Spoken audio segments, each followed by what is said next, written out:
You forged a strong personal bond with Shinzo Abe. Are you still in shock? Yes, I am, Sarah, and I think millions of people around the globe are in shock, particularly here in Australia, because Shinzo Abe was not just a long-serving Japanese Prime Minister, but he was the best friend of Australia that Japan has ever produced. And by being, if you like, the father of the Quad, he has been a statesman of global significance. As Prime Minister, Mr Abe wanted to break with Japan's post-war constitution, which renounces Japan's right to go to war. Did you encourage him in that aim? I certainly said to him that I thought Japan should be a normal country. I thought that Japan had well and truly atoned for the sins of the past. And while obviously if you look at the 1930s and 40s, those sins were pretty grave, in the end you cannot continue to judge a country harshly because the grandparents and the great-grandparents did things that they shouldn't. And certainly, as I often said to Shinzo Abe, since 1945, Japan has been an exemplary global citizen. Well, let me just ask you about the sins of the past. He did deny that Japan had committed aggression in the Second World War. He visited a shrine that honours Japanese war criminals. He claimed that false reporting about wartime sex slaves known as the comfort women had hurt Japan's image. Now, just tell me this, does that sound like a man who was more intent on denying Japan's wartime history rather than coming to terms with it?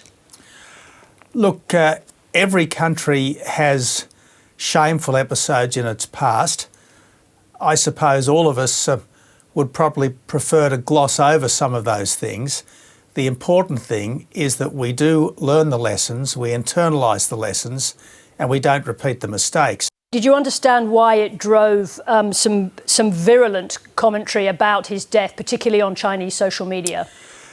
Yes, I can understand that, but on the other hand, I do think it's well and truly past time for the Chinese government in particular to stop using the past as a stick with which to beat contemporary Japan.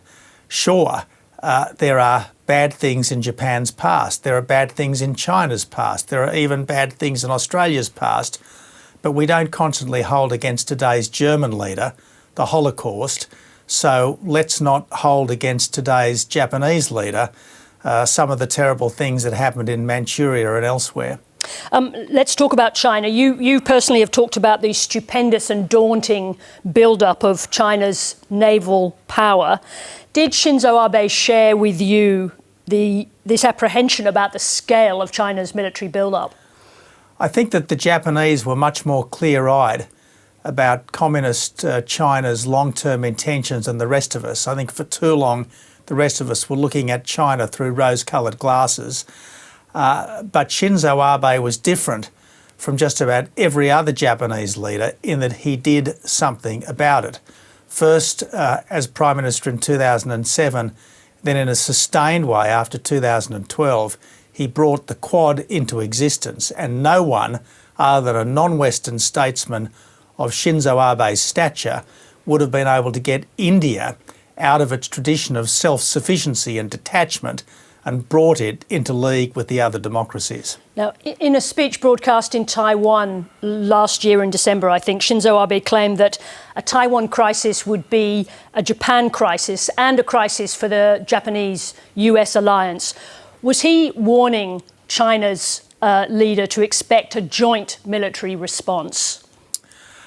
I think that's exactly what he was doing, Sarah. Now, if you look at the map, Japan and Taiwan are both part of the first island chain, so-called, and any communist Chinese occupation of Taiwan would certainly be threatening to the southern flank of Japan.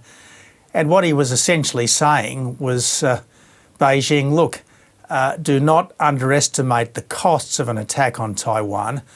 Taiwan won't necessarily be on its own. We may well be there with the Taiwanese. And of course, if we're there with the Taiwanese, well, then the Americans are there with us. And I suppose if the Americans are there, so are the Australians because of existing alliance relationships. Well, let's just clarify that point. How likely is it that Australia would join a military defence of Taiwan?